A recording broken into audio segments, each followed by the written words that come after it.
Knowledge Expert vous a reçu afin de vous présenter son PI Planning à distance avec ses clients, grâce à l'utilisation d'outils permettant tant les interactions humaines qu'un travail collaboratif efficace.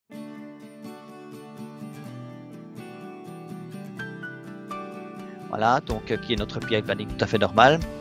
La conférence room, elle sert principalement à accueillir tout le monde et à faire les présentations du business context et de tout ce qui est candidate features. Ensuite, vous allez le voir dans la vidéo, les gens retournent dans leur team.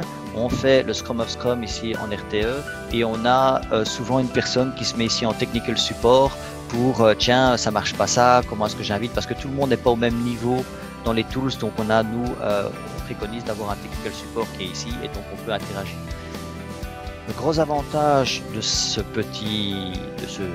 Virtual Office par rapport à des WebEx Link qui se trouveraient en Confluence, parce que j'en ai fait des remote PI Planning sur des outils où on était simplement avec des links de WebEx.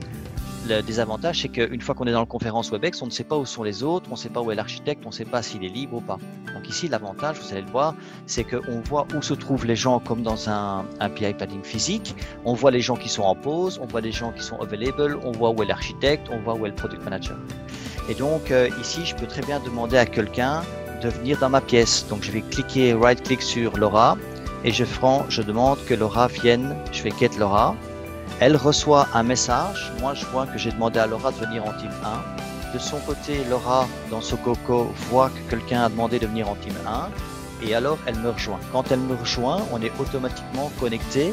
Alors, je peux aussi, par exemple, demander de rentrer dans une pièce. Par exemple, Cyril est dans la conférence room, je peux très bien, ici, faire un knock on the conference room. Il va y avoir un petit bruit de toc toc toc. Cyril va voir que quelqu'un veut rentrer dans sa pièce et il m'accepte pour rentrer dans la pièce. Donc, soit on demande à quelqu'un de venir, soit on demande d'aller quelque part.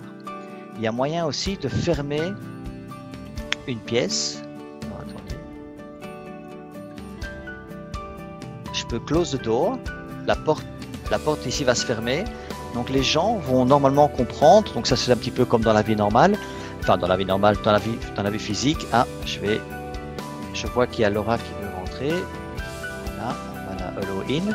Ici, en fait, quand la porte est fermée, il n'y a pas moyen de rentrer dans la pièce directement, il faut frapper et rentrer. Donc, comme si on avait, nous, une discussion privée ou de sécurité. Donc, on peut montrer que la porte est fermée et puis après, on peut réouvrir la porte. C'est assez pratique, juste pour un petit peu de faire du savoir-vivre et ne pas avoir des gens qui cliquent partout, qui s'intéressent et qui rentrent dans les pièces sans y être invités.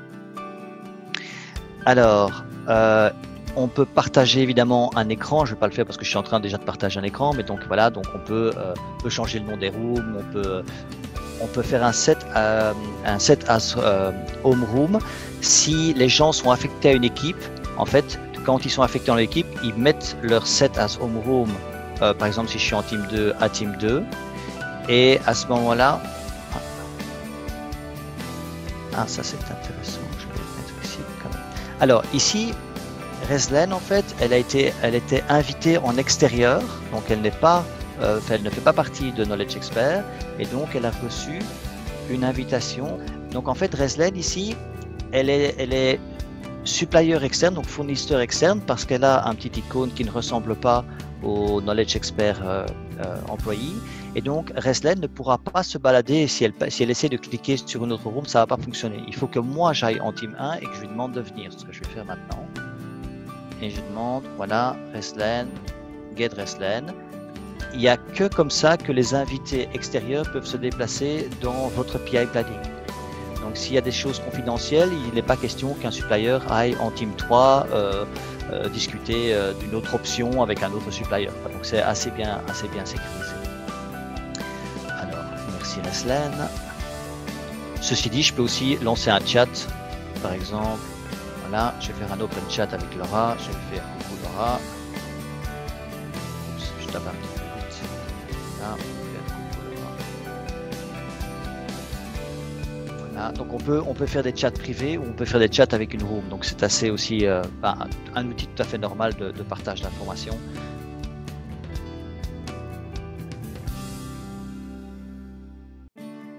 Donc l'outil s'appelle Miro. Voilà comment ça se présente. Je vois que Laura est connectée dans le même board que moi. Alors voilà, donc on peut le faire tout petit ou on peut faire très très grand. Et donc en fait ici on a un PI planning qui représente l'information, je vais faire un zoom dessus, l'information globale qui doit être présente tout le long du PI planning. Je vais faire un zoom dessus. Voilà. Donc en fait, on a ici bon, la solution, ok, donc ça c'est un petit peu les objectifs, ok, on a ici je vais le diminuer un petit peu, voilà, on a ici l'agenda qui est disponible chez tout le monde se connecte là-dessus, tout le monde peut aller voir l'agenda, ce qui est quand même assez pratique parce que normalement en tant que RTE, moi je l'imprime un peu partout pour que tout le monde puisse savoir quand les événements arrivent. Bon bah ici avec Miro, c'est plus facile. Alors ici, on a 3 PowerPoint que n'importe qui peut ouvrir qui sont en fait utilisés dans la présentation du début du PI Planning. Donc on a le Business Context, le Product Vision, l'Architecture Visions et en fait le Planning Context. L'avantage, c'est que quand on fait la présentation, on demande au Product Manager par exemple de faire sa présentation, il se connecte en Miro, il partage son écran et il utilise cette présentation-là qui est en fait qui va lancer un PowerPoint. L'avantage, c'est que tout le monde peut retourner dans ces PowerPoint-là plutôt que de savoir, tiens, où est-ce qu'il l'a mis en Confluence ici. Tout le matériel, en fait, reste dans Miro. Alors, on a un autre matériel qui est ici. Je vais faire un zoom dessus. Qui est en fait qui participe et les rôles. Donc, Cyril était RTE, Laura était Time Tracker, Philippe était Business Owner. On a ici, dans cet exemple, un Team Rocket, un Team Camel. Et on sait voir la composition des équipes, ce qui est plutôt sympa pour savoir qui est qui, plutôt que de mettre des batchs. Alors, on a nos 10 candidate features, sauf évidemment, on a les légendes, comme tout à fait on aurait en tant que RTE imprimé les légendes, qu'est-ce qu'une feature, etc., etc. Alors, moi, j'utilise Popcorn pour les rétrocessions, mais voilà, il y a moyen d'en mettre, il y a d'autres boards. Et alors, il y a aussi un événement très spécifique à Save et un événement important dans le PI Planning, c'est le vote de confiance. Alors on a 2 types de votes, je vais vous montrer ça après, on a une vidéo dessus. Donc ça c'est pour tout ce qui est la partie organisationnelle qui impacte tout le monde.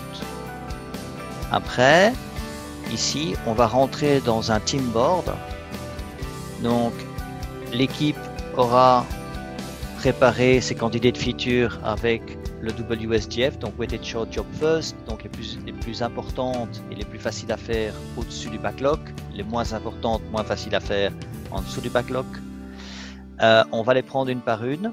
On va commencer à remplir ici les features et les décompositions en story.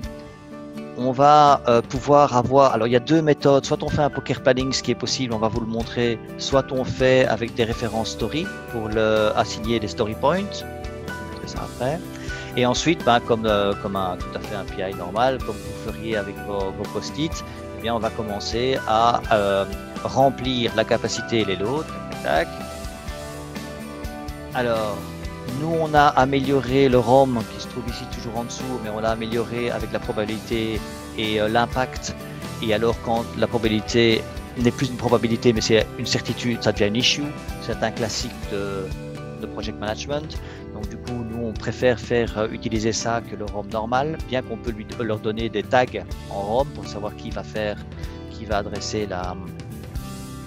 Ensuite, à un moment bien précis, le RTE va demander que chacune des équipes remplisse avec les dates de dépendance le programme board. On va évidemment faire le programme objectif par rapport au team objectif qui se trouve ici. On va faire évidemment le risque et le programme board et puis après on fera le vote de confiance. Donc tous les éléments d'un PI classique se retrouvent dans ce board là. Donc en fait ceci est le Kanban framework, donc celui-là qu'on a amélioré. Et en fait logiquement dans un Kanban on a les états. Ici on a simplement une illustration. C'est beaucoup plus facile de bouger les post-it dans un Kanban et de les manipuler que si vous utilisez le frame qui est donné par Miro pour faire les team boards et les programmes boards. ça c'était. Et donc comme on ne manipule pas les post-it, on peut commencer à mettre des tags, on peut commencer à faire beaucoup de choses en fait. Donc c'est quelque chose de pas mal aussi que je trouve, et c'est dans les avantages de l'outil, c'est que lorsque vous êtes RTE, à la fin de votre PI planning, vous avez des post-it partout, vous rangez les tables parce que tout le monde a laissé des bouteilles de plastique un peu partout. Parce qu'il faut quand même que ce soit un petit peu propre pour la suite. Et donc à ce moment-là, vous demandez quels sont les boards que les gens n'ont pas pris avec eux, ou bien qu'ils ont dit ah tu t'en occupes, et puis que vous commencez à tout rouler, vous perdez des post-it. Moi j'ai déjà vu des équipes qui ont perdu leur board, donc on fait évidemment des photos avant. Donc c'est quand même un petit peu, les post-it c'est sympa, c'est facile, mais c'est quand même un petit peu archaïque. Ici en fait ce qui se passe, c'est qu'on a créé des frames. Et on va demander, je ne vais pas le faire parce que ça prend un tout petit peu de temps, je vais demander de faire un save en PDF, mais il y a moyen de faire 2 exports. On peut attacher du Jira et on peut faire un export en spreadsheet CSV, ce qui permet des imports dans d'autres outils. Donc eux, ils ont pris le parti de vraiment faire un lien avec Jira, tandis que l'autre équipe ici, elle a demandé à un moment de lier et de créer automatiquement un ticket, donc une story avec leur Jira. Et Jira, en fait, quand on choisit de façon un projet, on met les champs, etc. Et en fait, Jira va changer le ticket en Miro et va rajouter le numéro. Donc ici, c'est KPTD, c'est le projet, et c'est bien le numéro 47 avec la priorité.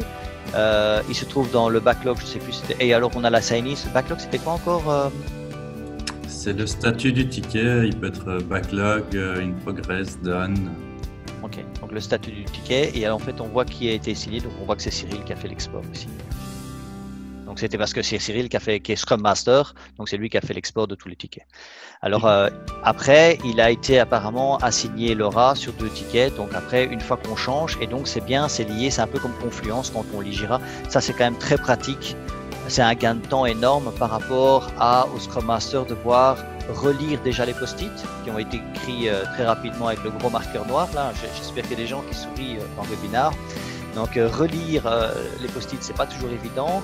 Et donc après le laborieux, les heures laborieuses après le PI pour aller tout remettre en Jira, ici au moins c'est automatique, c'est quand même